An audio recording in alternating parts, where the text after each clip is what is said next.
Hi, it's me, Helen, here to unpack some more things that's happened.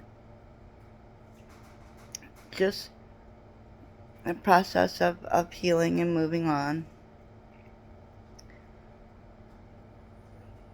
So, one of the things is I wound up getting a job, a paying job. And my husband didn't like that. He did everything he could to put roadblocks in the way for me. And honestly, I'm surprised I still have a job from everything that he's caused. But he would go out in public and tell people all he ever wanted was for her to get a job and make her own money. And then he would close the door in the home, tell me this was what I was afraid of when you started working. This was what I was afraid of when you got a job. He'd also say things to me like, you are preventing me from feeding my children. You are preventing me from keeping a roof over their heads. All because I got a job? Don't think that's how that works. But the funny thing is that how was I preventing him from doing those things when he had my debit card to my account? He had my credit cards. I had no access to any funds. Yes, we're married, and apparently the law is that he could have those things. The little small thing is that financial abuse, I had no access to funds. So I had to ask for permission for things. I had to ask him to get things from the store for me. To ask for him to put gas in my car so I can get back and forth to work. And he would always say, you're treating me like a slave, like the hired help. Well, okay, well, give me back my card and I can do it myself. Then he would say, I effing told you I would take care of it.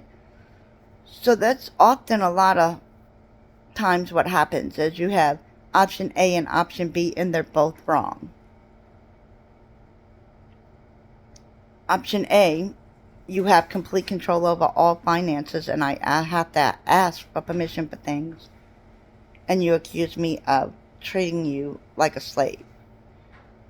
So then I go with option B, well, give me my card back and I can take care of it myself.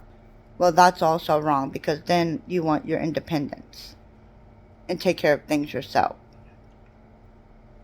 That happens a lot because there really is no right answer.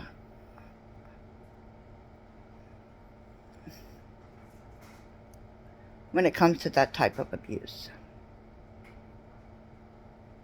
There's no right answer. And yes, I have proof that he was using my debit card to my account in a different town every day than where I was. Where I was at work in a different town than he was. Maybe 45 minutes, an hour away, something like that. And yes, it goes back to community property. He can use it.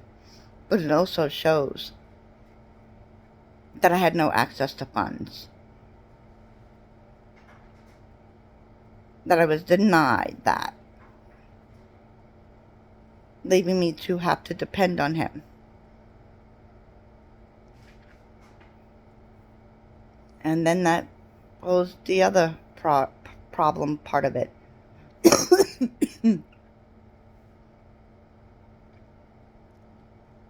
Well, you had your checks going into a different account.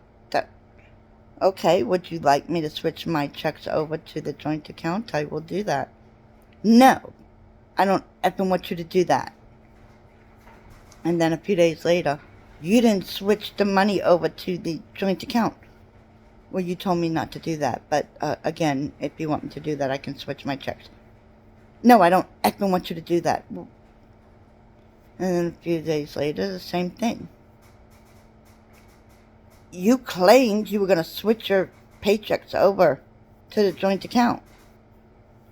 Right, and you told me not to do that. You cussed at me and told me not to do that. So, again, would you like me to do that? No, I don't effing want you to do that. Right, so what is it that I'm supposed to do?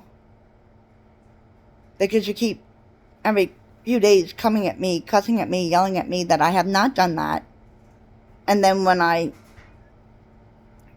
say that I can do that, you yell at me and cuss at me and tell me not to do that. Option A, option B, both wrong. That happens a lot. There is no right answer. Just attack. There is no winning in that situation because there's no option that you can do to make the person happy. It's just another form that they can attack you with.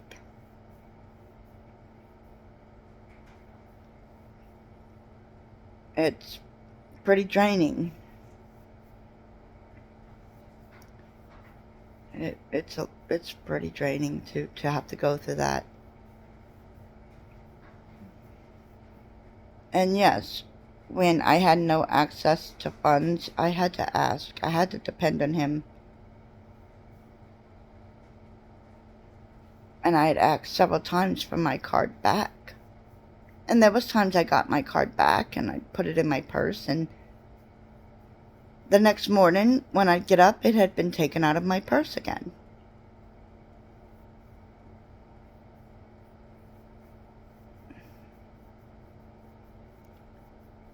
There was sometimes when I did have my card, on a day that I really didn't need it, then he allowed me to have my card that day.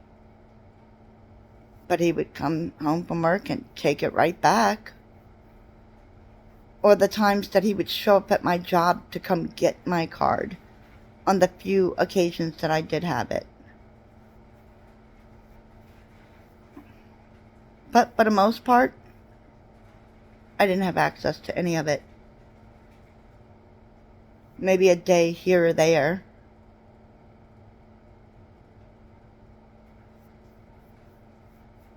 Other than that, I was left to depend on him, to ask for permission for things, to ask him to get certain things at the store for me, to get gas for me, etc.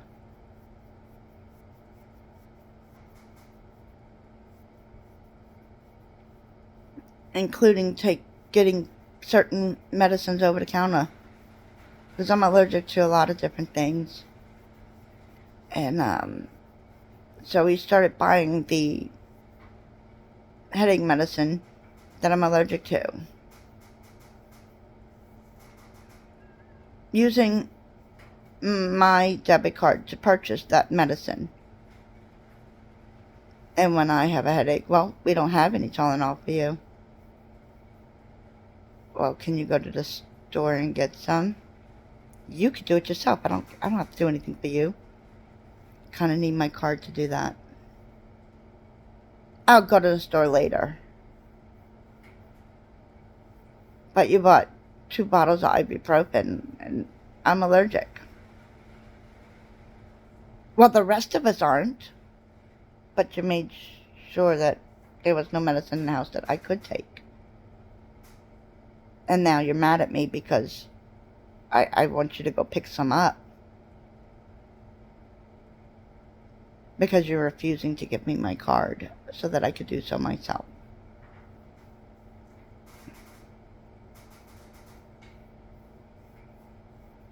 Well, it's almost time for me to go into therapy, so I just wanted to unpack a little bit more. Remember to keep moving forward. You are special, you are worthy, and plenty of people do love you. Until next time, bye.